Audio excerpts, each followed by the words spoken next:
Ah, Christian, American Psycho. Oh, yeah. Fabulous. Oh, well.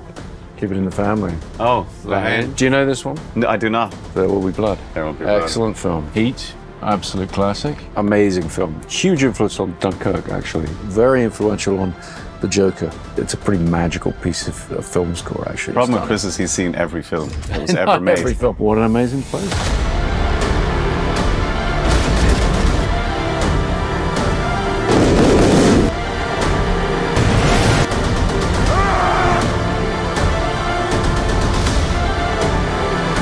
You are the man who gave them the power to destroy themselves. Vidéo Club. Welcome in one of the last two videos in Paris. Chris, you have a reputation of being like a defensor of the physicality of movies, of shooting on film and everything. Do you have the same relationship with the physical edition on film? Oh, yeah, very much. I think the home video versions of my films, the definitive versions, are the Blu-ray and the 4K versions, because there's much less compression. There's very specific authoring. We control the color of the picture, the brightness, you know, all these things. When you stream a film, it's like broadcasting a film. We don't have much control over how it goes out. And also, you know, being able to hold it in your hand and see the artwork and the posters and have the names, it's, you know, it's a real thing. Starting this way. Ah. There Will Be Blood. There Will Be Blood. Excellent film. I think Paul's best. Yeah, I mean, I do love Punch Drunk Love as well. But for me, it would be like between those two. So Ruth de Jong, our designer on Oppenheimer, was an art director on it, working for Jack Fisk. And a lot of stories, but a lot of knowledge from how they created the period, you know, on a budget, everything. Unbelievable performance. Fabulous performance. Unbelievable. Amadeus? Ah, Mozart. Wonderful story of rivalry. Big influence on this film. Yeah, so you told me to rewatch that movie in preparation for this, yeah, because the kind of Salieri-Mozart dynamic is very similar to Straw's Oppenheimer dynamic in It's a complicated relationship. Yeah. And we have two strands to the movie. One very much from Oppenheimer's point of view, which is the color sequence, and then the black and white stuff is Robert Downey Jr., Louis Strauss's point of view, and they have a complicated relationship, so very good movie. Yeah, F. Murray Abraham. Yeah, incredible performance. Amazing in White Lotus also. Oh. White Lotus season 2. Very good. Excellent makeup. Excellent old age makeup as well. That's right. Really incredible. Yeah. Yeah, they did the lenses with the bloodshot eyes and everything. Very cool. Ah, Christian, American Psycho. Oh, yeah. Fabulous. Doctor Strangelove. Did you thought about that movie when you're writing and working on Oppenheimer? I really sort of tried to avoid anything that was too specific. I'm a big fan of Strangelove, but I stopped watching it for a couple of years while we were making the film because it's too daunting. But certainly the GAC sequence, you know, with everybody around the room talking about the fate of the world, it was hard to not think about that all the time. But I'm glad you didn't mention it. Yeah, I didn't. No fighting in the war room. Exactly, no fighting in the war room. And this one also, Chariots of Fire, great rivalry story. Yes. Eric Little's picked too. Rivals under the same flag. We have a chance to get even, eh? I can't wait. Yeah, really one of the first to use that dynamic really beautifully, where, I don't know if you remember it, but the two runners, rivals who kind of don't meet that much, and then, you know, eventually the stories come together. Unbelievable score. Fantastic score by Vangelis. That was a hidden gem. Do you know this one? I do, yeah, I do. Fantastic. I wish to report, sir, Staff Williams responsible for Stephen's death. We screened a print of it. Hoyte van Hoytema, who's our director of photography on Oppenheimer, and myself, we screened a beautiful 35mm print from the Academy. I would love to see that. To look at the black and white cinematography. Not just the cinematography, I think Hoyte was also very struck with the way they moved the camera. Oh, wow. It was pre-Steadicam. So everything's the dolly. You know how we were doing everything on the jib arm, the dolly? No toys on this one, No toys, and that was our point of reference, is this sort of, you know, trying to get bigger movements and trying to kind of tame the camera to intimacy, even though you're kind of shooting it off this big machine. And so that's Sidney Lumet. Sidney Lumet. What year is that? Is it 65? 65. I would say, I'm not sure. It was part of, he then had his British period where he wound up in the UK and did these very British films. Like The Offense. Do you know The Offense? Incredible. That's Sean Connery. You've never seen that? No. That's his best performance. Oh, wow. Oh my God.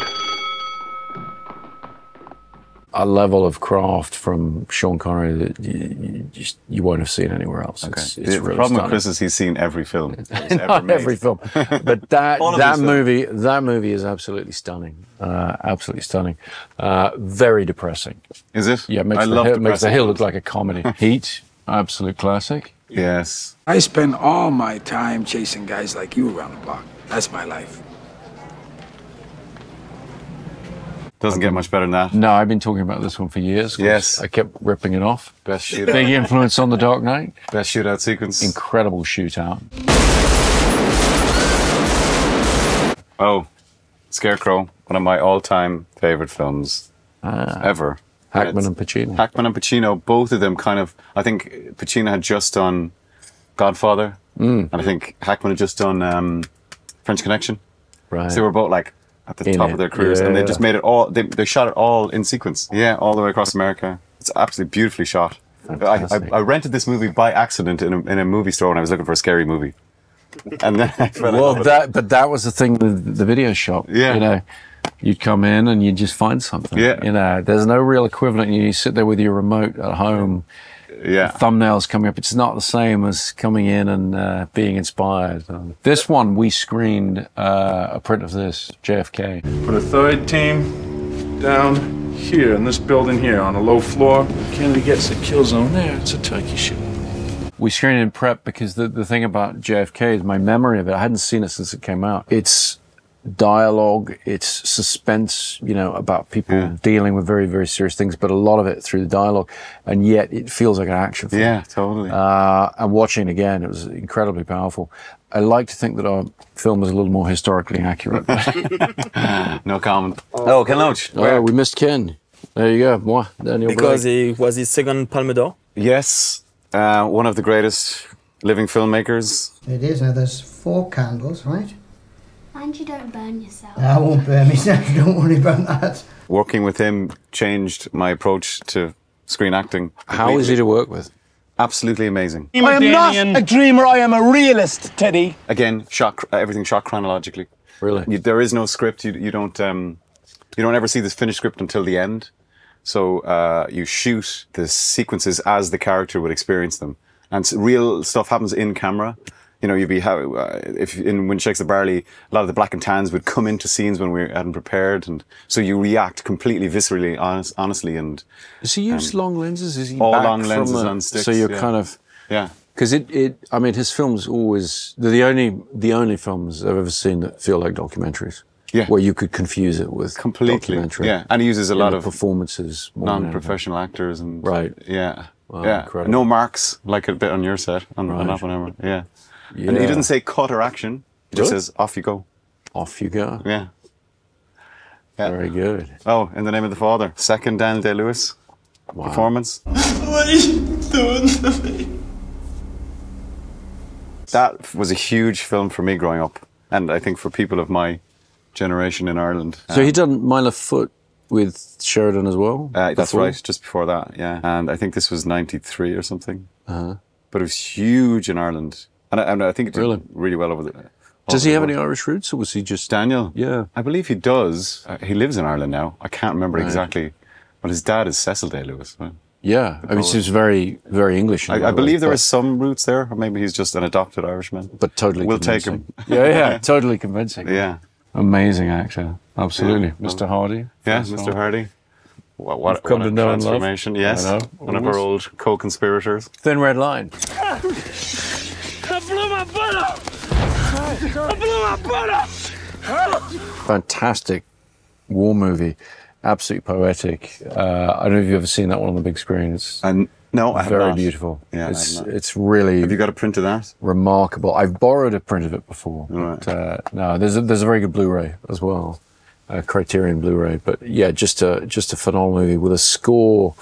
Hans did the score. Oh, did he? And there's a cue in there called Journey to the Line that he refers to as the forbidden cue, because whenever he's working on a film and somebody tempts with it, it's impossible to replace because it's so powerful in and of itself, and it's so beautifully modulated with its time and how it builds that, it's a pretty magical piece of film score, actually. Very, very influential. You hear it ripped off all the time, but it works at its best in that movie. It's really, really incredible. It is a poetic film, isn't it? Yeah, really beautiful. Maybe we can go to the French section on the other side. This way? Oh, La Haine. Yeah, one of my favorites. Oh, whoa, whoa, whoa, whoa, c'est à moi que tu parles. Les mecs, c'est à moi qui parle, son cul. C'est à moi qui parle, putain. C'est à moi que tu parles comme ça, mec. Showed it to my kids recently, this movie. And what did they think? They were absolutely knocked out. I think it's. I mean, I think it's a masterpiece. It hasn't aged. It still is relevant. Incredibly shot, and the black and white again. Oh, I saw that when I was 95. Yeah, then I was just. Oh, I hadn't even become an actor then. Oh, really? I was just kind of into films. I remember I had a La Haine T-shirt and everything. There was a special, special edition DVD box set that I had. Right. I was obsessed with it. The score on that as well is amazing. Amazing performances.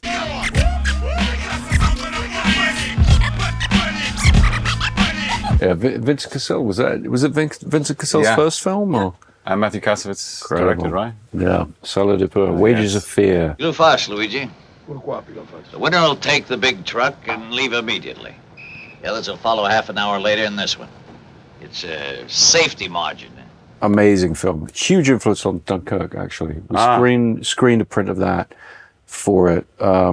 But it's a very edgy movie. It has a very very dark ending. I don't know if you know the film. We screened it, and the whole crew was sort of sitting behind me, other than Hoyte was in front.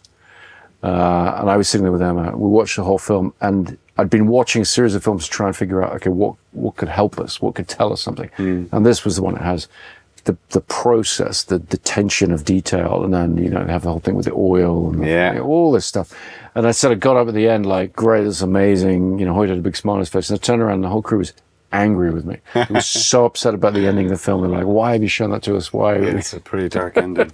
It's brilliant. And what do you think of the Friedkin version? Remake, well, it's pretty incredible. I mean, Friedkin's on record of himself saying that he sort of overcooked the beginning a bit, because it's those opening sequences are incredibly action-packed and sort of, you know, begins with this kind of globe-trotting sort of almost, you know, spy type thing, and there's a huge explosion and this and that. And then you have to settle in for the slow build, and it destabilizes the rhythm. But the stuff with that truck on the bridge is pretty remarkable film. And the ending also, a different ending, but similarly divisive. So an incredible score though on Friedkin's version. Who did that? Tangerine Dream. Oh, cool. So yeah, it's one of the most influential kind of electronic scores of that era when they were really doing that. Oh yeah, we also watched Foreign Correspondent, which that's French. We watched that for Dunkirk. I think I can get a Dutch friend to talk if you come along yourself. I'm sorry to drag you here like this, but I think it's the only way if you want to leave tomorrow. It's a brilliant film. It does all kinds of incredible in-camera effects. Right. There's a plane crash where, you know, you see from the cockpit, you see the water smash in through the windows. And he did it he built a rear projection screen with paper and put these dump tanks behind, you know. So at the point on the film where the camera goes into the water, the dump tanks smash the screen invisibly and just drench the set. I mean, the innovation, we were looking for these in-camera, as we did with Oppenheimer, we were looking for these in-camera solutions. You have to go back to films of this era to see that kind of innovation. And this one, right? Oh, yeah, Lawrence. Amazing. Yeah. Well, just a touchstone of adventure cinema, but I suppose biography, but it never feels like a biographical film. It just feels like, you know, an incredible icon. And the photography. The photography is beyond belief. The editing as well, though. The cut, you know, from the match blowing out to the horizon, you know, one of the most influential cuts of all time. And it never gets old, even at, what's the running time of the director's cut, you know? I think it's over 4, but it never gets dull or old. I watch it every few years and it stays fresh. That's Ryan's daughter, then. Oh, yeah. One of your favorites, right? Yeah, I have a print of that one. I was given a print I would like of to that see one. that. Yeah, next time you're in LA, I'll put it up for you. It's, Okay, it's beautiful. it's a deal. And, you know, John Huston, the man who would be king. Yeah.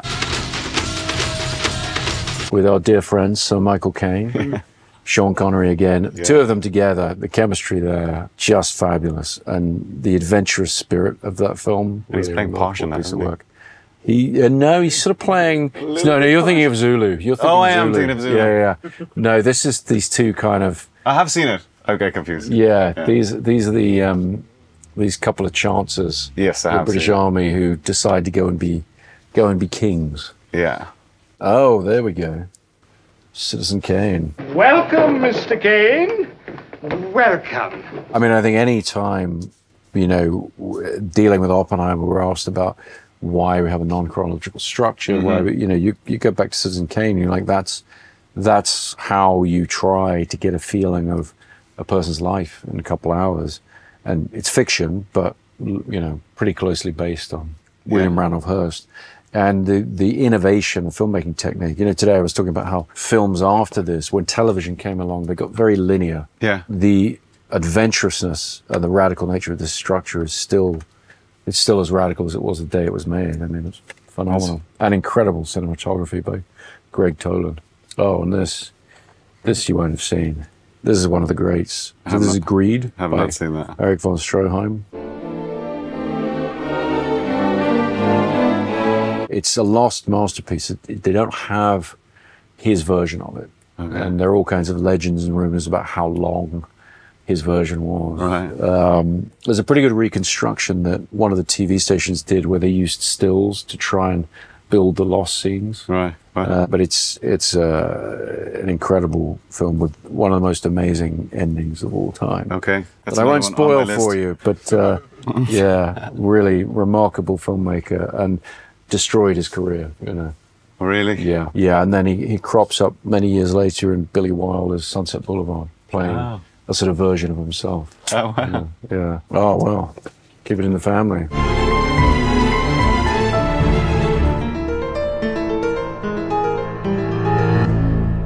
Fantastic. Excellent. Did you see that? Excellent, yes. Brilliant. Yeah. Really excellent.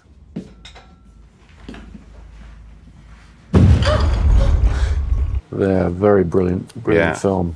Terribly depressing. Yes, definitely communicates the dangers of radioactivity. For sure. Certainly. Excellent score too. Yeah.